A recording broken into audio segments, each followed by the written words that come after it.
जय हिंद दोस्तों, welcome to your channel the information educator. आज हम बात करेंगे अपने क्लास 10 चैप्टर 7 मेटलर्जी के बारे में। मेटलर्जी, तो आप मेटलर्जी के बारे में क्या जानते हैं यह हमें पहले बताएं। मेटलर्जी वैसे ज़्यादा से ज़्यादा बच्चे जानते होंगे कि मेटल का कुछ प्रोसेस होता है, क्योंकि चैप्टर का नाम है मेटलर्जी। मेटलर्जी नाम है तो कुछ मेटल के बारे में बात होती होगी, तो हाँ बिल्कुल ठीक है अगर आप यही सोच रहे हैं। तो मेटलर्जी में मेनली हम बात करते हैं मेटलर्जी, लेकिन हमें दो चीज़ और पढ़नी होती है, जैसे मेटल के साथ नॉन मेटल और मेटलॉइड। ठीक है, तो सबसे पहले समझ लेते हैं कि मेटलर्जी चैप्टर का हमारा नाम है। सब कुछ समझ में आ जाएगा, ठीक है, थोड़ी आप धैर्य रखें। सब कुछ आपको मेटल, नॉन मेटल, मेटलॉइड और एक्सट्रैक्शन वगैरह, किस तरीके से पूरा प्रोसेस क्या होता है, मेटल को किस तरीके से रिफाइन करके किस तरीके से मेटल, प्योर मेटल निकालते हैं, पूरे समझ में आ जाएगा। ठीक है, अब पहले ध्यान से सुने। सबसे पहले बात करते हैं मेटलर्जी की। मेटलर्जी में 3 पार्ट आते हैं हमारे। पहला आता है metals,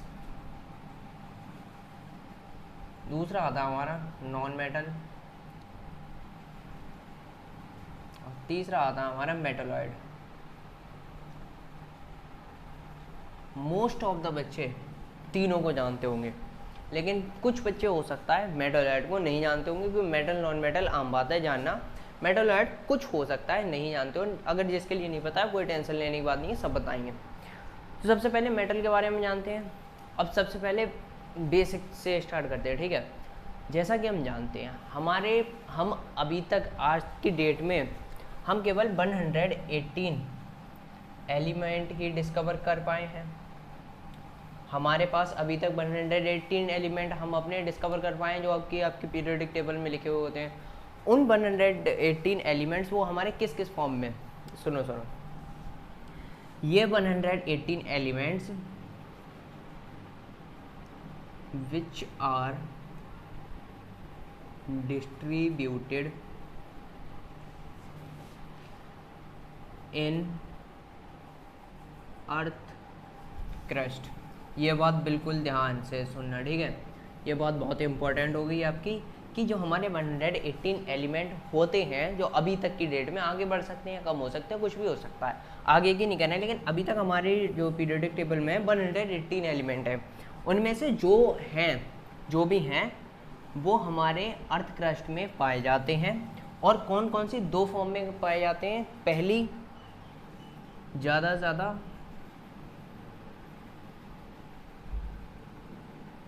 combined and free state.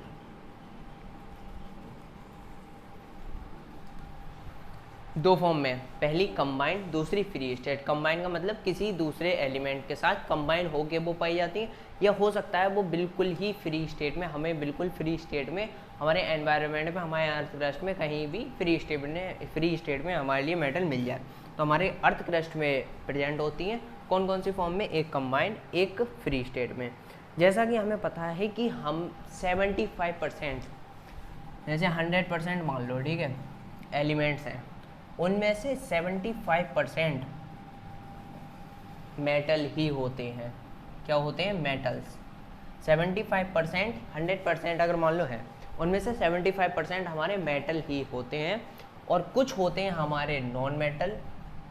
Non metal आप इस तरीके से कह सकते हैं, हम एक अपनी तरह से आइडिया दे रहे हैं। जैसे हम मान लो, अब कितने बचे, 20% हो गए आपके नॉन मेटल, ठीक है, और बहुत ही कम परसेंटेज में मेटलॉइड होते हैं, ठीक है। तो हमने क्या देखा कि हमारे मेटलर्जी है वो 3 पार्ट में डिवाइड है, मेटल, नॉन मेटल, मेटलर्जी, वो मेटलॉइड में। अब हमें पता है कि अभी तक हमने 118 एलिमेंट डिस्कवर कर लिए हैं, उनमें से वो 118 एलिमेंट हमारे अर्थ क्रस्ट में पाए जाते हैं। बहुत सारी, वो 2 फॉर्म में, कंबाइंड स्टेट में और फ्री स्टेट में, 2 स्टेट में हमारे लिए पाए जाते हैं। अब उनमें से मान लो अगर 100% हमारे पास एलिमेंट है, उनमें से 75% तो मेटल ही होंगे ज़्यादा से ज़्यादा। केवल 20% आप कह सकते हैं नॉन मेटल, और बहुत ही कम होते हैं हमारे मेटलॉइड। अब मेटलॉइड क्या होते हैं, यहाँ लिख लेते हैं।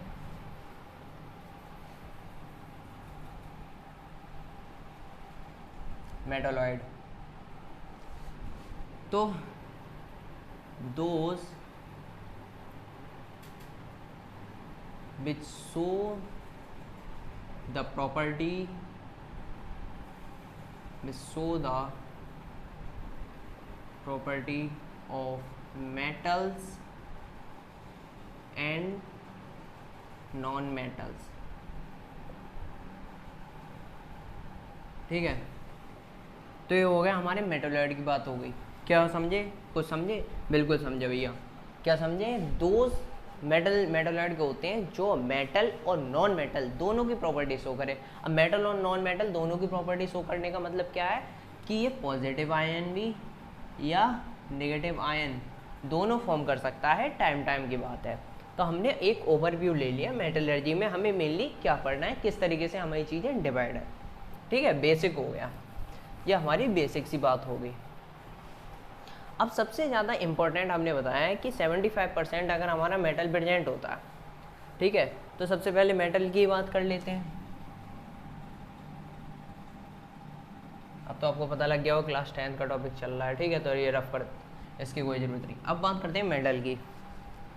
मेटल हमारे लिए बहुत ज़्यादा इंपॉर्टेंट है, आपको भी पता है मेटल की कितनी ज़्यादा हमारे लिए रिक्वायरमेंट है। आजकल आप बाहर देख सकते हैं कि मेटल कितना ज़्यादा, बाहर नहीं, आप खुद देखो अपने घर में, आपके घर में कितनी सारी चीज़ें मेटल की हैं।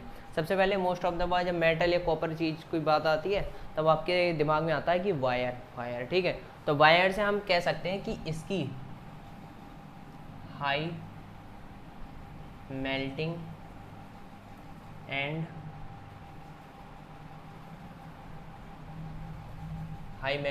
Boiling point. ठीक है, मेटल क्या होता है, इसका हाई मेल्टिंग बॉइलिंग पॉइंट होता है, ये आप कह सकते हैं। ठीक है, बिल्कुल कह सकते हैं भैया। और क्या कह सकते हैं, मेटल का हम यूज़ मेनली वायर में भी करते हैं नहीं करते हैं, और इसमें काफ़ी सारी इलेक्ट्रिसिटी पास हो सकती है बहुत ही आसानी से। इतनी बात आप, ये बेसिक बात हो गई यार, ये बात बताने की नहीं है। तो मेटल का देखो मेनली हम यूज़ काफ़ी चीज़ों में कर लेते हैं, आपको भी पता है। सबसे पहला हम कह सकते हैं वायर में, अगर सबसे कॉमन एग्जांपल हो जाए, वो पूछ ले कि कहाँ हम यूज़ करते हैं मेटल का, तो आप वायर आराम से लिख सकते हैं, ये आपकी पहली बात होगी इम्पोर्टेंट। ठीक है, तो हमने इतनी बात समझ ली कि मेटल हमारे लिए कितना इम्पोर्टेंट है। अगर अभी भी नहीं समझ में आया तो थोड़ा और समझा देंगे, लेकिन सुन। और कुछ इसकी प्रॉपर्टी हमें वैसे भी पता है कि मेटल्स जो होते हैं, मेटल्स क्या फॉर्म करते हैं, पॉजिटिव नेगेटिव, मतलब पॉजिटिव आयंस फॉर्म करते हैं। इतनी बात हमें पता है। किसके साथ रिएक्ट करते हैं, नॉन मेटल के साथ। इतनी बात, क्योंकि non metal negative ion form करते हैं। These are the good conductor of electricity, good conductor of electricity. ठीक है, गुड कंडक्टर ऑफ इलेक्ट्रिसिटी होते हैं क्योंकि अच्छी तरीके से इलेक्ट्रिसिटी पास कर सकें। ठीक है, ये मैनेज कर लेना। तो मेटल के बारे में कोई ज़्यादा खास इस तरीके से और ज़्यादा नहीं पढ़ना है, क्योंकि हमारे लिए मेन इस चैप्टर में पूछते हैं कि प्रोसेस क्या होता है मेटल को रिफाइन करने का वगैरह, ये चीज़ें हमें ज़्यादा पढ़नी है। तो ये तो आपका बस इंट्रोडक्शन बता रहे हैं कि मेटल वगैरह क्या चीज़ हो जाएंगी आपकी और किस तरीके से इम्पॉर्टेंट है। एक चीज़ आ जाती है आपकी, जैसे हमने अभी बात करी कि ये हमारा पॉजिटिव आयन फॉर्म करता है। एक केवल आपका ये इम्पोर्टेंट कह लगा सकते हैं हम कि जो हाइड्रोजन होता है, hydrogen is a non metal. ये बात सबको पता है।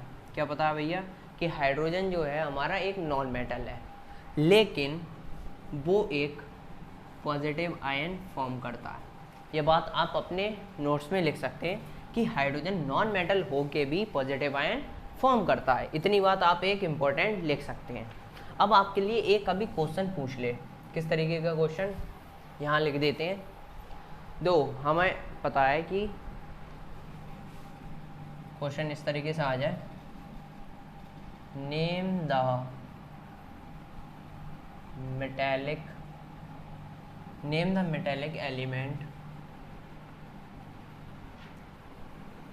Name the metallic element which is not solid। कभी कभी क्वेश्चन पूछ ले इस तरीके से, या कुछ तरीके से पूछ सकते हैं, अलग अलग तरीके से, फिलिप्स में पूछ लेंगे, वेरी शॉर्ट में, किसी भी तरीके से पूछ सकते हैं, टिक मार्क में। नेम द मेटेलिक एलिमेंट, एक मेटेलिक एलिमेंट का नाम बताओ जो कि सॉलिड नहीं होता है। केवल एक ही आपको याद रखना है, एक ही मेटेलिक एलिमेंट ऐसा होता है। क्या नाम है उसका, क्या नाम है भैया, उसका नाम है मरकरी।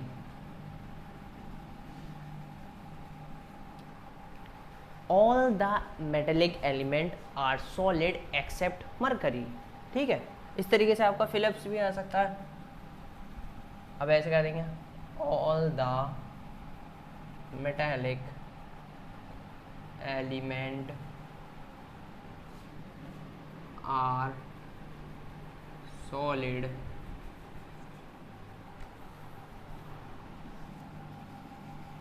एक्सेप्ट। फिलिप्स में पूछ लेंगे, मतलब ये क्वेश्चन आपका इंपॉर्टेंट है, तो इसलिए हम दो बार लिख के दिखा रहे हैं, क्योंकि इंपॉर्टेंट क्वेश्चन आप इसे टिक लगा सकते हैं। उस तरीके से पूछ लेंगे name the metallic element which is not solid, तो मरकरी। अब यहाँ कहेंगे all the metallic element which are solid except, किसके लिए छोड़ के, फिर से आप लिख दोगे यहाँ कि मरकरी। ये आपका एक इम्पॉर्टेंट क्वेश्चन है, इसलिए मुझे बताना सही लगा। ठीक है, तो ये भी आपको याद रखना है। तो भाई हमने मेटल पढ़ लिया अपना, कि मेटल क्या क्या होता है, कहाँ कहाँ होता है। मेटल को हम बहुत ज़्यादा वाइडली यूज करते हैं। अब बात करते हैं नॉन मेटल की। इनके बारे में हमें ज़्यादा कुछ नहीं पढ़ना है, केवल समझनी है चीज़ें कि नॉन मेटल में मेटल होते क्या हैं। तो सबसे पहले नॉन मेटल की प्रॉपर्टी आप जानते हैं कि निगेटिव आयन फॉर्म करता है। दूसरी बात जानते हैं आप, बैड कंडक्टर ऑफ इलेक्ट्रिसिटी होता है, बैड कंडक्टर ऑफ इलेक्ट्रिक, इतना ही लिख देते हैं। ठीक है, bad conductor of electricity, 2 point हो गए हमारे। और negative ion, bad conductor of electricity. लेकिन ऐसा नहीं है, सुनो, अब नॉन मेटल की आप ये कहो सब बुराई नहीं होती है। नॉन मेटल भी हमारे लिए बहुत ज़्यादा इंपॉर्टेंट होता है। किस तरीके से होता है भैया, अब जैसे आप ऑक्सीजन कह दो, ऑक्सीजन नॉन मेटल है, लेकिन हमारे लिए कितना ज़रूरी है, बहुत ज़रूरी है। नॉन मेटल, हर नॉन मेटल बेकार नहीं होता है। ठीक है, अब नॉन मेटल केवल इलेक्ट्रिसिटी में ही तो यूज़ नहीं हो सकते हैं, लेकिन हमारे ह्यूमन के लिए नॉन मेटल की बहुत ज़्यादा इंपॉर्टेंट है, कार्बन की बहुत ज़्यादा इंपॉर्टेंस है रेस्पिरेशन के लिए। ठीक है, इस तरीके से नॉन मेटल को हम बिल्कुल बेकार नहीं कह सकते हैं। कोई भी चीज़ जो एनवायरनमेंट में प्रेजेंट है, हर चीज़ का कुछ ना कुछ फ़ायदा है, कुछ ना कुछ नुकसान है, लेकिन बिल्कुल बेकार कोई भी नहीं है। मेटल हमने बता दिया। मेटल वो होते हैं जो मेटल भी कह सकते हो आप उन्हें, मेटल और नॉन मेटल दोनों की प्रॉपर्टी शो करे, वो होता है हमारा मेटल। इतनी बात बिल्कुल समझ में आ गई। मेटल में और कुछ नहीं पूछ सकते।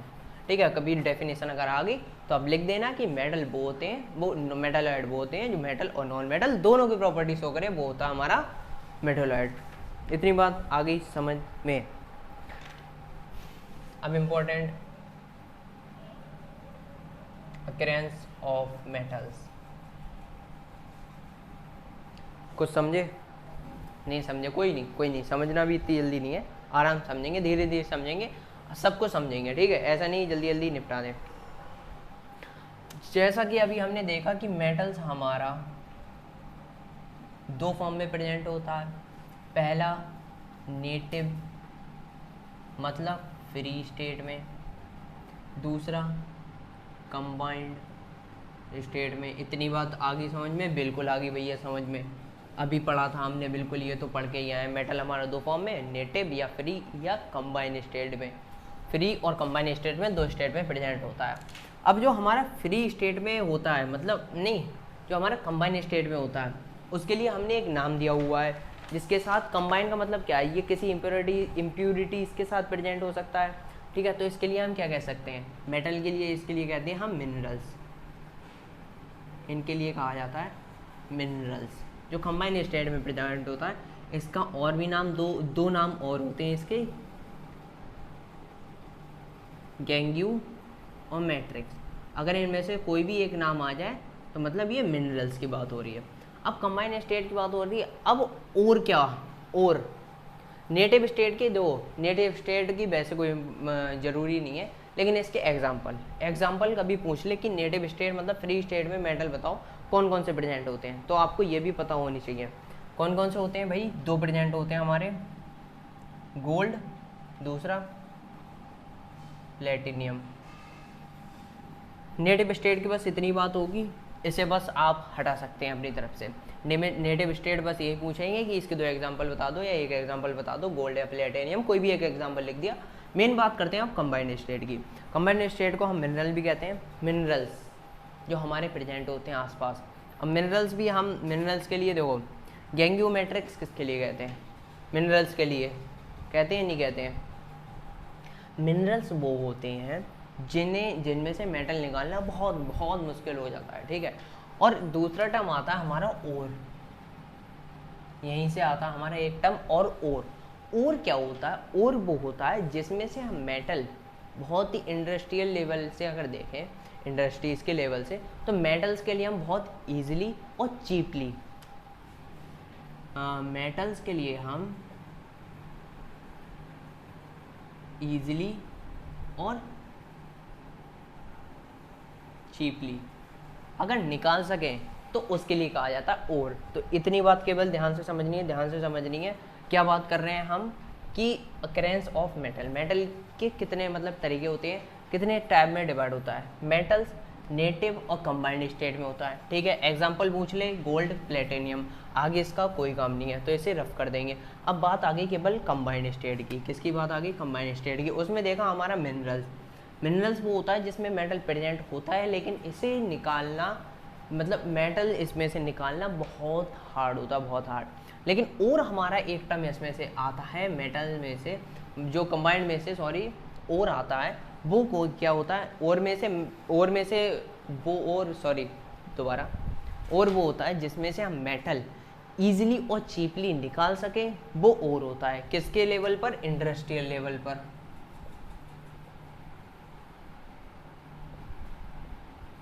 इंडस्ट्रियल लेवल पर बड़े बड़े बहुत ज़्यादा बड़ी बड़ी मशीन लगी होती हैं।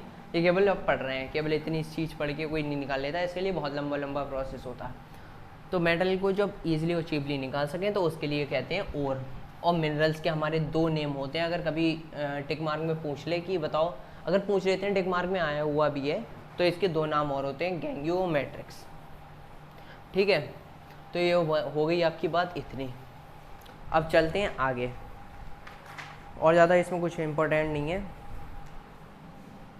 अब आते हैं अपने मेन टॉपिक पर, एक्सट्रैक्शन ऑफ मेटल्स। मेटल को हम किन किन प्रोसेस से निकालते हैं? पहला क्रशिंग ऑफ ओर, दूसरा हमारा क्या होता है?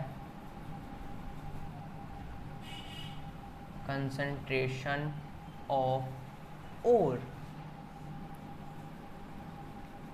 Conversion of ore into oxide.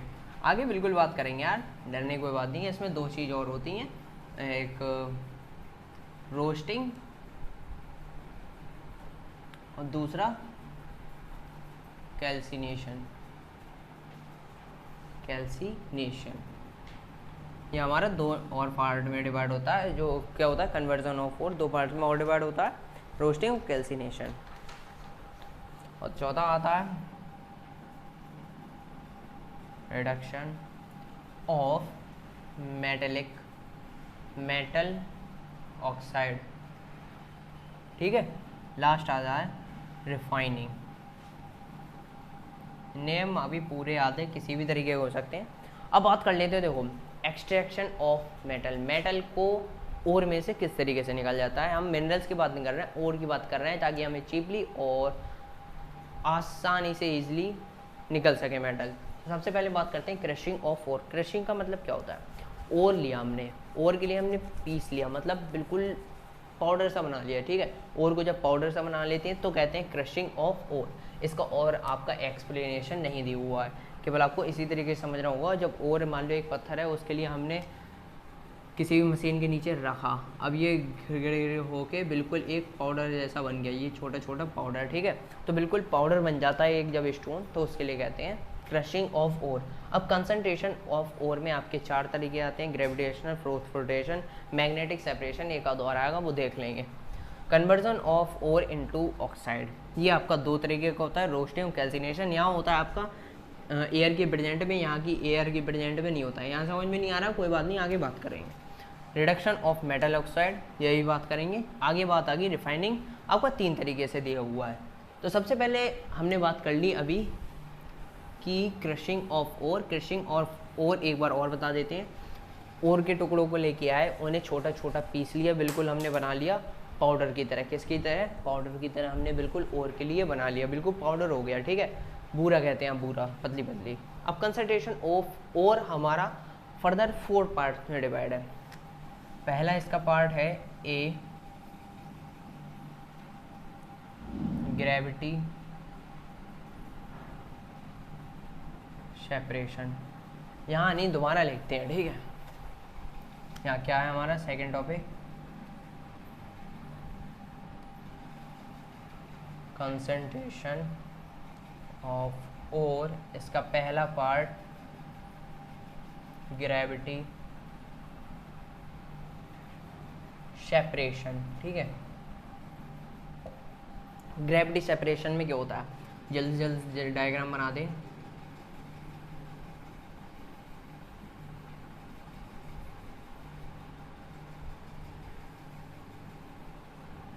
देखो ये होगी आपकी ग्रेविटी सेपरेशन। यहाँ काफ़ी ज़्यादा जगह होती है हमारी, ठीक है।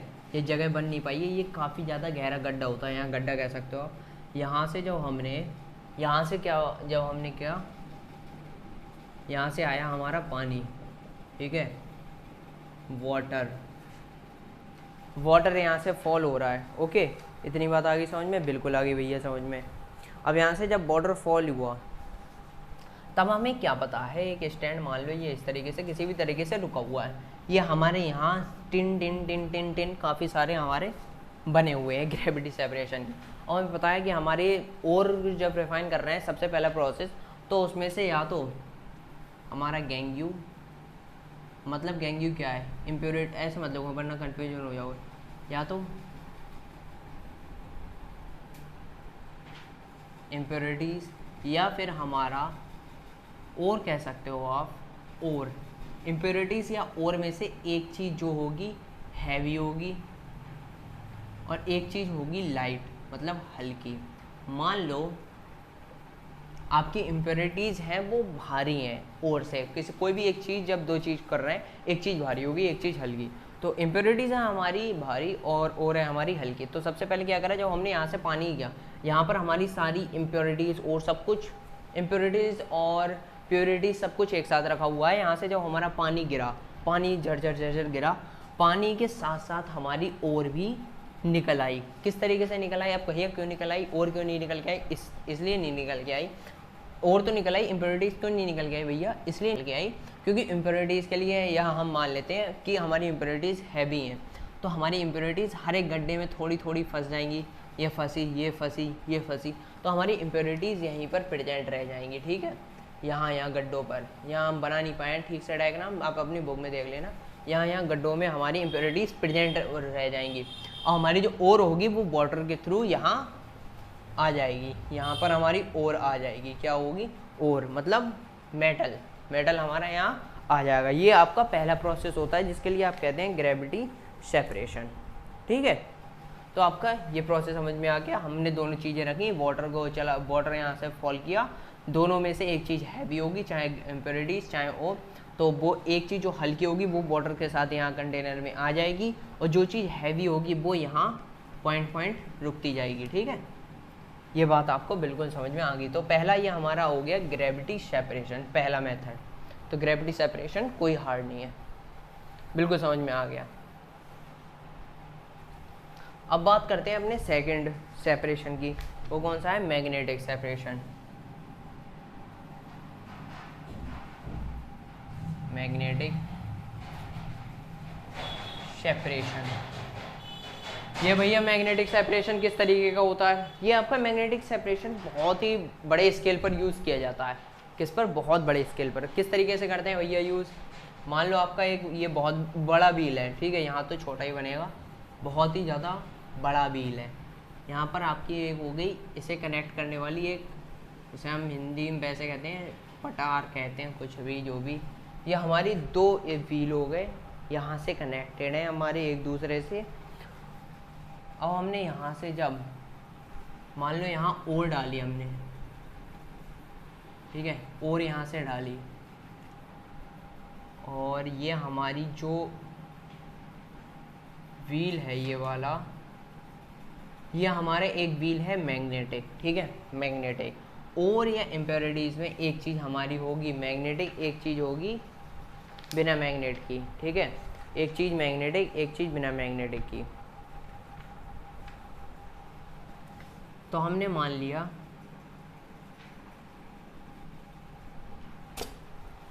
जब व्हील चला आगे, इतनी बात समझो पहले ध्यान से, थोड़ा थोड़ा यार डायग्राम की वजह से कन्फ्यूजन हो रही है हमारे लिए भी। मान लो यहाँ पर और डाली हमने, और के साथ यहाँ इम्प्योरिटीज़ भी प्रेजेंट है, जो हमने आगे भेजी। और मान लेते हैं हम, और है हमारी मैग्नेटिक, और इम्प्योरिटीज़ हैं हमारी नॉन मैग्नेटिक। इतनी बात हम मान के चलते हैं, ठीक है, इम्प्योरिटीज़ नॉन मैग्नेटिक और मैग्नेटिक। जब हमारा ये व्हील आगे बढ़ा इसके थ्रू, ये व्हील हमारा है मैग्नेटिक। अब जब व्हील ये बहुत बड़ा व्हील होता है तो यहाँ पर करीब जाके ये वापस आएगा, तब ये और तो हमारी यहाँ गिरेगी, ठीक है, और क्योंकि हमारी यहाँ क्या है, और है मैग्नेटिक, क्योंकि वो यहाँ गिरेगी। और इम्प्योरिटीज़ हमारी है नॉन मैग्नेटिक, तो वो आगे जाकर यहाँ इस वाले कंटेनर में कंटेन हो जाएगी, ठीक है, यहाँ जाके उसका स्टॉक लग जाएगा, यहाँ लगेगा हमारा और का स्टॉक, मतलब प्योर चीज़ का स्टॉक। यहाँ हमारी इम्प्योरिटीज़ या कोई भी एक चीज़ आप मैग्नेटिक एक चीज़ नॉन मैग्नेटिक मान के ये पूरा डायग्राम समझ लो, क्योंकि एक चीज़ यहाँ गिरेगी एक चीज़ गिरेगी यहाँ। अब कहोगे भैया यहाँ वगैरह क्यों नहीं गिर रही, क्योंकि एक चीज़ मैग्नेटिक है तो एक यहाँ या तो वापस इसी पर लगी रह जाएगी, या गिरेगी तो इधर गिरेगी, और जो नॉन मैग्नेटिक होगी वो यहाँ जाके हमारी इम्प्योरिटीज़ मान लेते हैं, यहाँ पर जाके गिरी। इतनी बात यार बेसिक है, ये बात भी आपको समझ में आ गई होगी, ठीक है। मैग्नेटिक भी कोई ज़्यादा बड़ी चीज़ नहीं है, छोटे छोटे टॉपिक दिए हुए हैं आपके, ठीक है, कोई ज़्यादा हार्ड नहीं है। अब बात करते हैं conversion of concentrated ore.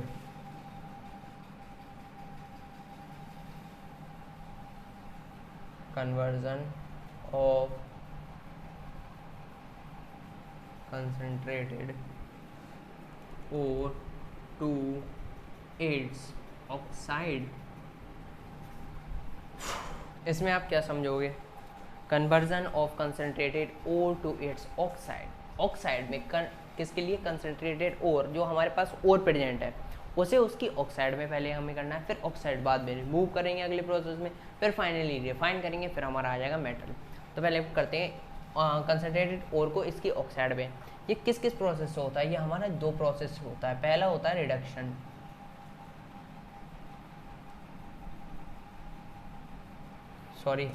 Roasting. दूसरा होता है हमारा कैल्सिनेशन, ठीक है, समझे, बिल्कुल समझे। पहला रोस्टिंग, दूसरा कैल्सिनेशन। तो रोस्टिंग में क्या होता है, रोस्टिंग में क्या करते हैं हम, हाई टेम्परेचर, यहाँ भी हमारा होता है हाई टेम्परेचर। इतनी बात आ गई समझ में, बिल्कुल आ गई भैया समझ में, बिल्कुल आ गई, ठीक है। यहाँ पर हमारे दोनों में हाई टेम्परेचर होता है। ये तो हम दोनों चीज़ें बता दे रहे हैं, इनमें डिफरेंस भी पूछ लेंगे, वो भी इसी में कवर हो जाएगा, और इन्हें समझ में भी आ जाएगा, अभी आएगा समझ में, पूरा टेंशन नहीं लेने का। पहला टेम्परेचर, दोनों में हाई टेम्परेचर रहेगा। यहाँ बात आती है प्रेजेंस ऑफ एयर होगी हमारी, तो यहाँ पर क्या होगी, अब्सेंस ऑफ एयर, मतलब यहाँ पर एयर प्रेजेंट नहीं होगी। जब इसे बॉयल करेंगे ना, जब इसमें बॉयल करेंगे तब यहाँ एयर प्रेजेंट नहीं होगी।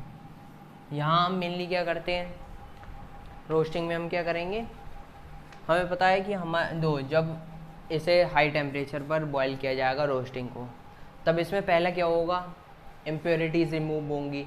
यहाँ पर हमारा क्या होगा, और क्या होगा भैया, मॉइस्चर रिमूव होगा, इम्प्योरिटीज़ रिमूव्ड। चौथी बात आ गई, मॉइस्चर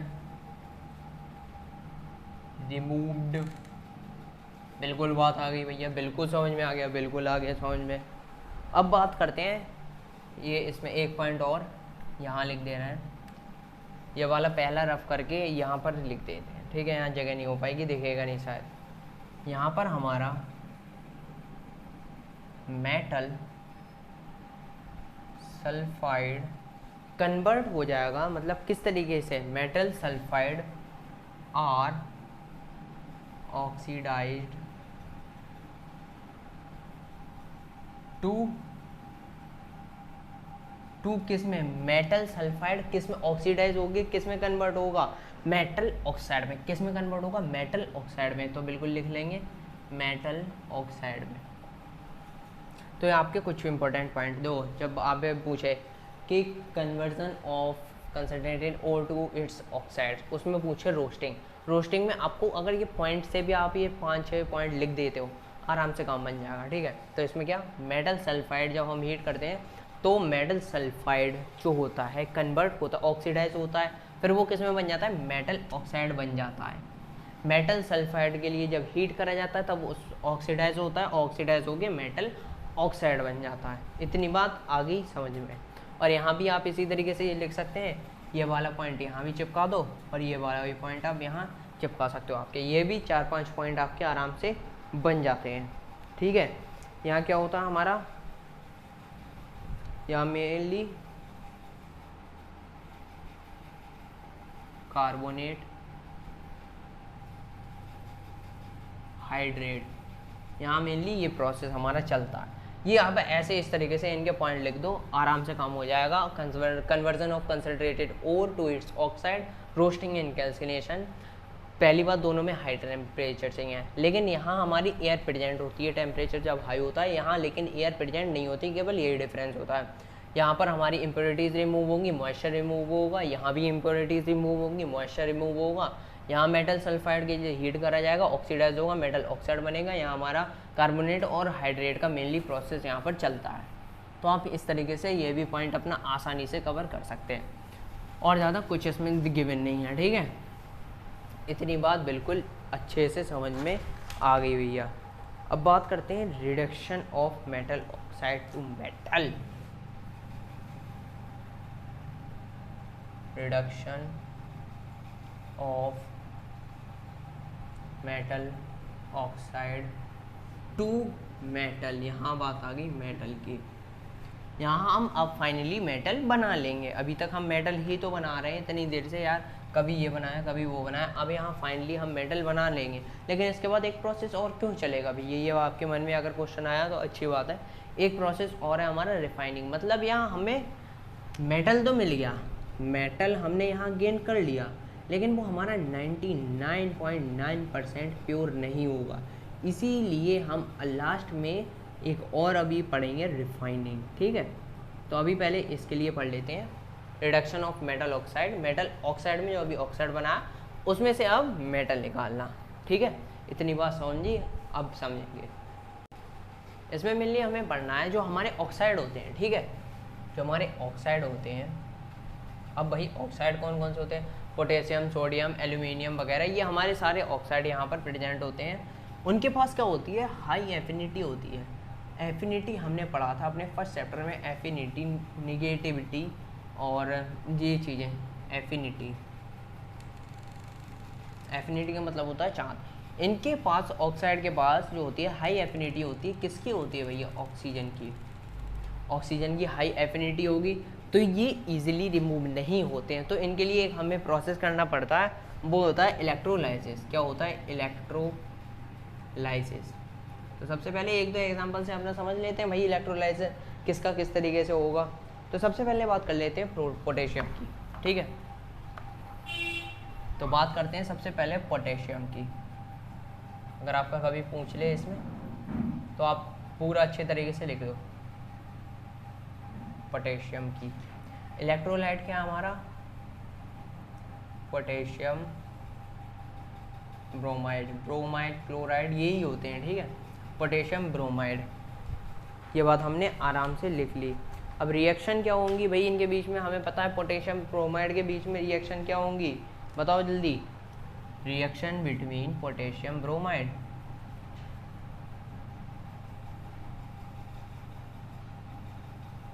रिएक्शन। के बी आर फॉर्मूला होता है के प्लस बी आर माइनस। इसी वजह से तो पोटेशियम और ब्रोमाइड आपस में मिले हुए होते हैं। अब एट कैथोड एट एनोड लिख सकते हो आप। कैथोड मतलब कैथोड क्या होता है, नेगेटिव, तो नेगेटिव के पास क्या आएगा, पॉजिटिव। तो पॉजिटिव के पास एक इलेक्ट्रॉन एक्स्ट्रा है तो एक इलेक्ट्रॉन ये गेन कर लेगा, तो इसके पास आ जाएगा नेगेटिव चार्ज। तो फाइनली ये क्या हो जाएगा, के। Simple. Potassium at anode, anode पर क्या आएगा, एनोड पर आपका, एनोड का मतलब क्या होता है, पॉजिटिव चार्ज। पॉजिटिव के चार्ज के पास क्या आएगा, नेगेटिव चार्ज। और नेगेटिव मतलब एक इलेक्ट्रॉन की कमी है तो एक इलेक्ट्रॉन ये डोनेट करेगा। और फाइनली क्या हो जाएगा, बी आर। और बी आर हमें पता है कभी अकेला नहीं रहता है, तो B R plus B R एक और बी आर से कंबाइन करके बी आर 2। तो हमें पता लग गया at cathode potassium at anode bromine. ये हमारी गैसेस, हमारे एलिमेंट प्रेजेंट हो गए एनोड कैथोड। ये आपके पूछ सकते हैं कि एट एनोड एट कैथोड, यही पूछते हैं मेनली, ठीक है। तो आपके रिएक्शन भी करवा के दिखवा सकते हैं, इसीलिए मैंने पूरी रिएक्शन भी आपको लिख के बता दी। पोटेशियम की बात तो होगी, इसी तरीके से आप एक और करके देख लीजिए आप अपनी प्रैक्टिस के लिए। सोडियम की कर लो। किसकी कर लो, सोडियम की। तो सबसे पहले हम फिर से क्या लिखेंगे, इलेक्ट्रोलाइट। इलेक्ट्रोलाइट में हमारे पास क्या है, सोडियम क्लोराइड। सोडियम क्लोराइड का मतलब क्या हो गया, रिएक्शन। रिएक्शन, सोडियम क्लोराइड का मतलब रिएक्शन नहीं हो गया। अब बात करेंगे रिएक्शन की।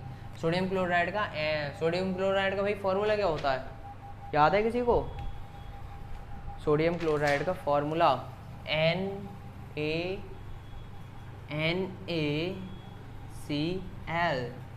NaCl। और ऐसे जब अलग अलग करेंगे तो Na+ और Cl- होगा, बिल्कुल होगा। अब एट एनोड की बात कर लेते हैं इस बार पहले। एट एनोड, एनोड मतलब पॉजिटिव चार्ज, अभी बताया पॉजिटिव चार्ज पर नेगेटिव चार्ज।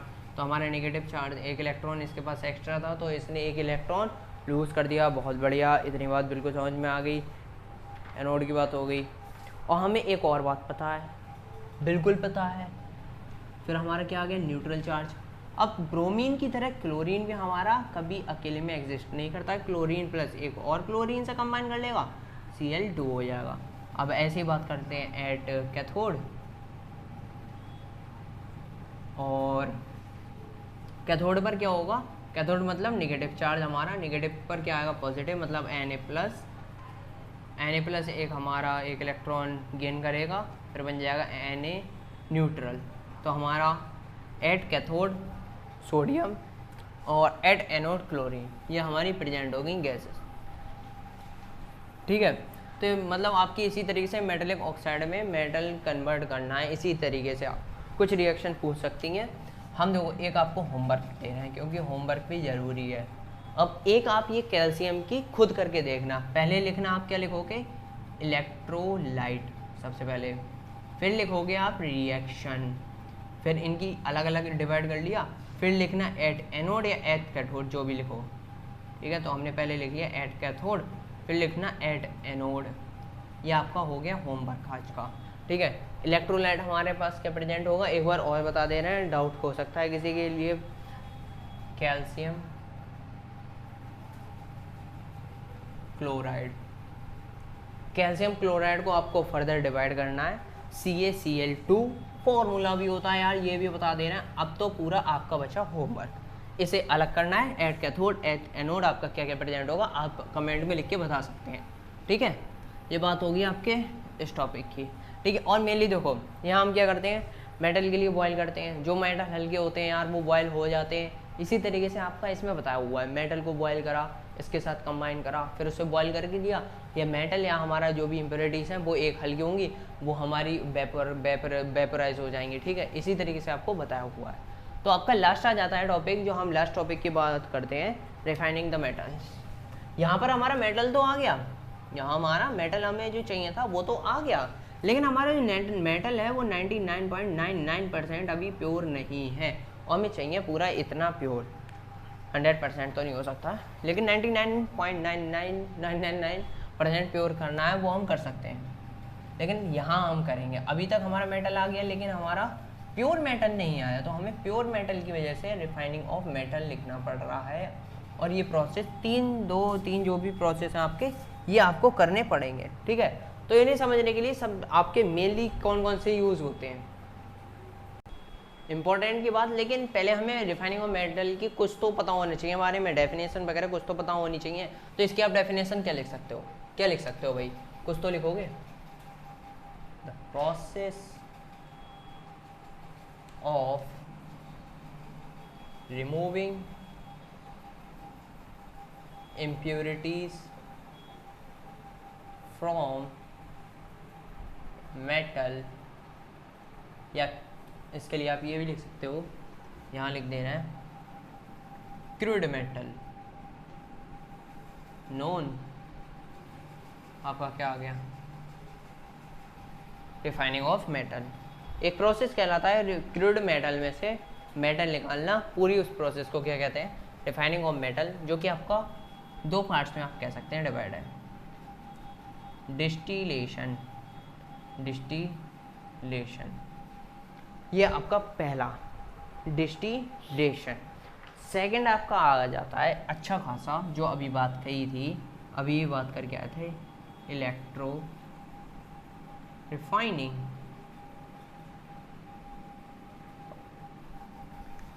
डिस्टिलेशन में होता है कुछ मेटल आपके ऐसे होते हैं जो कि इजीली वॉलेटाइल होते हैं, ठीक है, उन्हें थोड़ी हीट की वॉलेटाइल हो गए, जो आपकी फिर इम्प्योरिटीज़ बची वो आपकी नीचे रह गई, वॉलेटाइल हो गए, आपके मेटल्स निकल गए। वो एक प्रोसेस होता है, या होता है कि हमारे इम्प्योरिटीज़ वॉलेटाइल होती हैं, मेटल्स हमारे वॉलेटाइल नहीं होते हैं कहीं कहीं, तो उनमें क्या होता है, इम्प्योरिटीज़ हमारी निकल जाती हैं और मेटल बच जाता है। तो ये हो गया पहला आपका, ये प्रोसेस आ जाता है आपका डिस्टिलेशन में। कोई ज़्यादा लिखने का ज़रूरी नहीं है, आप इस तरीके से समझ सकते हैं आराम से कि हमारी कोई भी एक चीज़ वॉलेटाइल होगी, मेटल अगर हमारे वॉलेटाइल हैं तो हमने जब हीट दी उनके लिए, मेटल की जब हमने हीट दी तो उसमें क्या हुआ, मेटल हमारे वॉलेटाइल हो गए और इम्प्योरिटीज़ बची नीचे बच गई इम्प्योरिटीज़। इलेक्ट्रो रिफाइनिंग आपका देखो पहले भी बता चुके हैं, इलेक्ट्रोलाइसिस की तरह होता है। आपको कुछ इस तरीके का एक बना होता है, आपकी दो रॉड्स पड़ी होती हैं, इनके लिए कहते हैं हम इलेक्ट्रोड। ये चीज़ बताने वाली नहीं है, ये चीज़ मैं नहीं बताऊँगा। अगर आपको नहीं पता इलेक्ट्रोलाइसिस चैप्टर आप देख लो, आराम समझ में आ जाएगा इलेक्ट्रो रिफाइनिंग ऑफ मेटल किस तरीके से वर्क करता है। इसमें आपकी एक बनी होती है एनोड, एक जो आपकी प्योर मेटल होता है वो होता है कैथोड पर, और इम्प्योर होता है आपका एनोड पर। यहाँ लिख देते हैं प्योर मेटल कैथोड मतलब नेगेटिव। इतनी बातें यार बेसिक्स ही हैं ये सारी जो बता रहे हैं। और ये यहाँ हो गई impure metal, anode, sign positive, इतनी बात होगी इसकी। यहाँ हमारा जो हमें पूरा इलेक्ट्रोलाइट होता है, जिसके लिए हमें प्योर करना है, वो यहाँ पर प्रेजेंट होता है। तो आप इसके लिए कुछ भी लिख सकते हैं, लेकिन हम यहाँ लिख देते हैं इलेक्ट्रोलाइट। जो भी हमें जिसमें से हमें मेटल निकालना होता है वो एक पूरा सॉल्यूशन होता है, वो सॉल्यूशन यहाँ पर प्रेजेंट होगा इस पूरे में, ठीक है, यहाँ पर पूरे में प्रेजेंट होगा वो सॉल्यूशन। उसके लिए हमने नाम दे दिया इलेक्ट्रोलाइट। और यहाँ हम कुछ ड्रॉप वाइज क्या डाल देते हैं, H2SO4 टू इंक्रीज। H2SO4 क्यों डालते हैं, to increase conductance. Some drops, यार डायरेक्ट लिखते हो, drop of H2SO4 to increase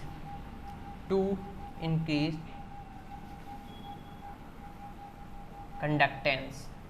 इतनी बात समझ में आ गई। H2SO4 डालते हैं इसमें, क्योंकि वो डालते हैं कंडक्टेंस इंक्रीज करने के। तो आपको पूरा सा चैप्टर समझ में आ गया अच्छी तरीके से।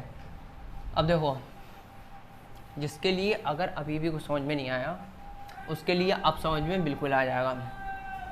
सबसे पहले जब हम देखो, तुम्हें एक तरीका बताएं, पहली बार चैप्टर खुद से पहले हम पढ़ते नहीं हैं कभी भी, डायरेक्ट आते हैं यूट्यूब पर सर्च करा कि ये चैप्टर इस टीचर से उस टीचर से, कोई सी वीडियो हमने उठा के देख ली, पहले चैप्टर देख लिया, नहीं समझ में आया, दूसरे की वीडियो देखी उससे भी समझ में नहीं आया, तीसरे की वीडियो देखी उससे भी समझ में नहीं आया, फिर हटाते गए नहीं समझ में आ रहा, आगा अभी नहीं समझ में। एक बार पहले अगर मान लो आपने अभी हमारी वीडियो देखी, उसके बाद एक बार आप खुद पहले रीडिंग कर लेना। या सबसे बेस्ट मेथड होता है कि एक बार आप पूरा चैप्टर रीड केवल कर लो, लाइन बाय लाइन पेंसिल से अपना रीड करते गए। पूरे चैप्टर हमने एक बार रीड कर लिया, फिर अगर एक बार अगर नहीं समझ में आया तो एक बार अगर हमने केवल एक बार किसी भी टीचर की वीडियो देख ली ना, बिल्कुल पूरे चैप्टर समझ में आ जाएगा अच्छी तरीके से। तो आपको देखो यही चैप्टर एक बार और देखो अच्छी तरीके से बता देते हैं। इस चैप्टर में मेन हमें आना क्या था, चैप्टर मेटलर्जी, ठीक है, आप दे दें, ठीक है। मेटलर्जी, मेटलर्जी में सबसे पहले हमारे क्या था, मेटल, दूसरा क्या था, नॉन मेटल, ठीक है, और तीसरा क्या था, मेटलॉइड। हमने क्या क्या पढ़ा था, मेटल, नॉन मेटल, मेटलॉइड में हमने क्या पढ़ा था कि मेटल हमारे होते हैं positive ion, good conductor of electricity. ये ज़्यादा से ज़्यादा यूज़ होते हैं, कहाँ यूज़ होते हैं, वायर में यूज़ होते हैं, इनका बहुत ज़्यादा यूज़ होता है हमारी लाइफ में। और ऐसा नहीं है कि मेटल का यूज़ होता है तो नॉन मेटल का कहीं यूज़ नहीं होता है, नॉन मेटल का भी बहुत ज़्यादा यूज़ होता है। अगर नॉन मेटल नहीं होंगे तो शायद ह्यूमन सर्वाइव नहीं कर पाए, क्योंकि नॉन मेटल में कार्बन, ऑक्सीजन, ये चीज़ें आ जाती हैं, तो वो हमारी ह्यूमन के लिए बहुत ही ज़्यादा इंपॉर्टेंट है। ये किसके लिए इंपॉर्टेंट है, ह्यूमन लाइफ के लिए, ह्यूमन बीइंग के लिए इंपॉर्टेंट हो जाता है नॉन मेटल, ठीक है।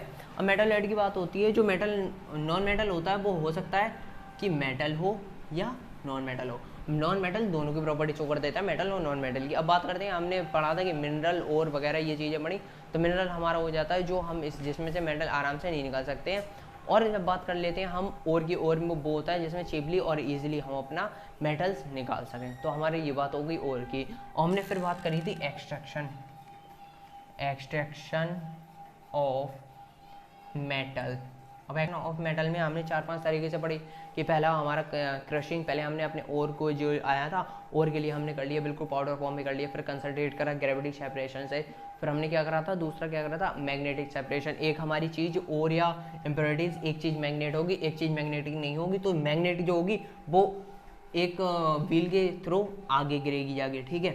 यह जो कह सकते हैं पटार मैग्नेट है तो उसके थ्रू वो पटार यहाँ पर जाएगी तो वो मैग्नेट आगे गिरेगी, और जो चीज़ मैग्नेटिक नहीं होगी वो आगे गिरेगी। इस तरीके से समझाया, इसलिए बात होगी। फिर हमने कन्वर्जन करा था ऑक्साइड वगैरह, रोस्टिंग, कैल्सिनेशन। रोस्टिंग में क्या था, रोस्टिंग और कैल्सिनेशन वैसे सेम है, उसमें केवल एक डिफरेंस ये है कि रोस्टिंग में हम क्या करते हैं, एयर की प्रेजेंस में उसे बॉयल करते हैं, और कैल्सिनेशन में हम उसे एयर की प्रेजेंस में बॉयल नहीं करते हैं। ये पहला डिफरेंस हो गया, ठीक है। डिफरेंस अगर आए तो इस तरीके से लिख सकते हैं।